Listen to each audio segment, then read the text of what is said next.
Editors note the editorial below appeared in Monday's editions of The Washington Post. Does the nation still need affirmative action? Here is the big picture. According to Education Department statistics, there has been no dramatic change since the Supreme Court found in 2003 that promoting diversity on college campuses is a compelling national interest. The share of 18 to 24-year-old whites who are enrolled in college stayed about flat between 2003 and 2015, at 42%. African American enrollment in that age group changed only a bit, from 32% to 35%, continuing to lag whites. Though Latinos gained from 24% to 37%, they, too, continue to trail whites in the percentage of college-age people enrolled. Over a longer horizon, African Americans' progress looks more substantial. College enrollment among black 18 to 24-year-olds in 2015 was up 19 percentage points from 1970. But white enrollment surged a comparable amount over that period, by 15 percentage points. The typical college campus in the United States is still very white, and the typical university of higher quality, even whiter. In 2014, whites made up the bulk of students in four-year colleges, 58%.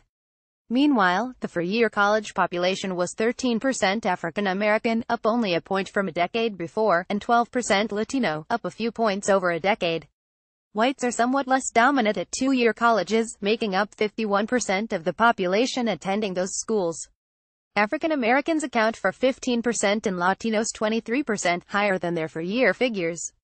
This is the context in which to consider last week's news that the Trump Justice Department is preparing to investigate and possibly sue universities with race-conscious admissions policies. The New York Times reported that the goal would be to curb ostensible discrimination against white applicants.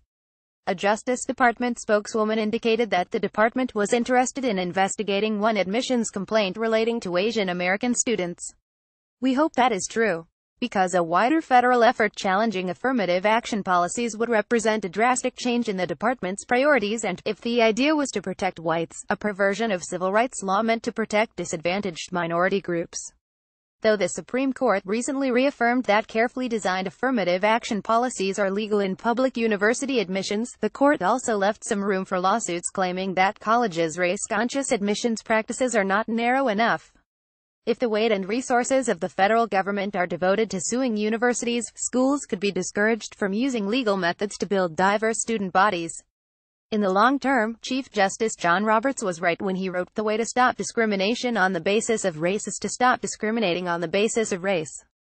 We blame no American who feels queasy about any policy, particularly at state-run institutions, that considers race in any formal or informal way. The possibility that high-performing Asian Americans may face implicit quotas is particularly troubling. But the nation has not yet made enough progress in clearing paths of opportunity for historically disadvantaged minorities or in building college communities that reflect its rapidly diversifying character. It is as important for minority students who benefit from affirmative action as it is for their white peers that the nation's universities prepare all of them for citizenship in a polyglot country. The Justice Department should not impede universities' efforts to do that.